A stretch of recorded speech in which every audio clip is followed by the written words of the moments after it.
Hello guys, welcome everyone. Today we are going to learn about Orpheus and Eurydice, one of the most touching myths from ancient Greece. The story is all about love, loss, and the choices we make.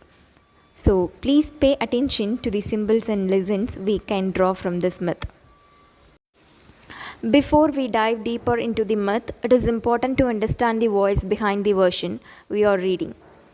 Rev. George William Cox. He was a 19th century Englishman, a historian, a priest, and a lover of stories. But not just any stories, he focused on ancient Greek myths, which he believed were more than just fairy tales. So, according to Cox, myths weren't only about gods and heroes, he saw them as a symbolic expressions of nature and the human condition, so that he tried to explain things like life, death, love, light, darkness, and fate.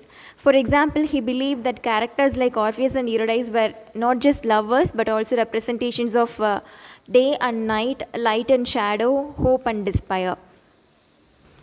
Let us move on to the story Orpheus and Eurydice. Let us know who's Orpheus. So, Orpheus was not just any man, he was the son of Apollo and had the magical gift of music. When he played his lyre, wild animals will calm down, rivers will pass, and even trees get closer to listen. His music had the power to move heaven and earth. So, here let us introduce the character Eurydice. So, she is a beautiful forest nymph. She is deeply in love with Orpheus. So Eurydice was kind, graceful, and shared deep love with Orpheus, but tragedy struck right after their marriage.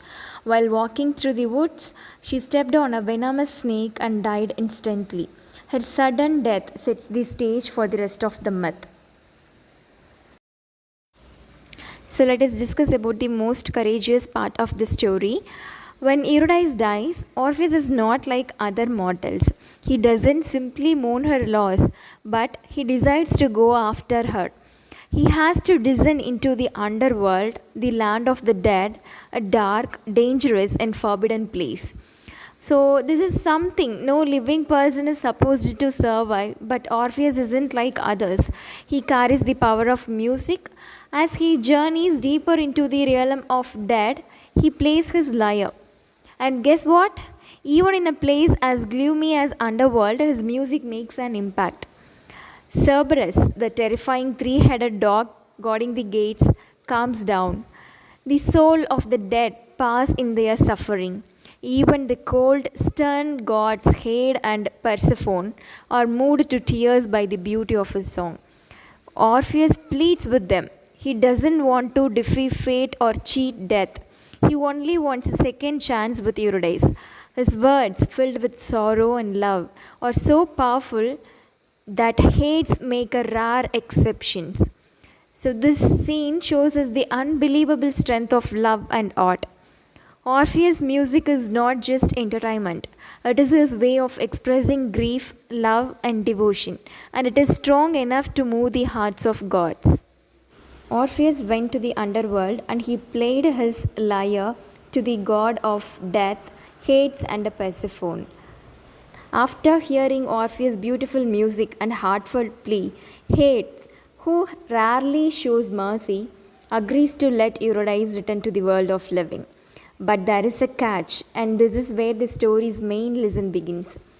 Hades says, Orpheus, you may take her back, but only under one conditions. You must walk in front of her and never look back until both of you have reached the world above. Now think about this. So here Orpheus has done a tragic mistake that is quoted as a single glance, a lifetime of loss. Let us begin this slide. This is the most emotional and heartbreaking moment in the entire myth. Orpheus is doing everything right. He is walking upward through the dark tunnels of the underworld. Eurydice is behind him, quiet as commanded, but she says nothing.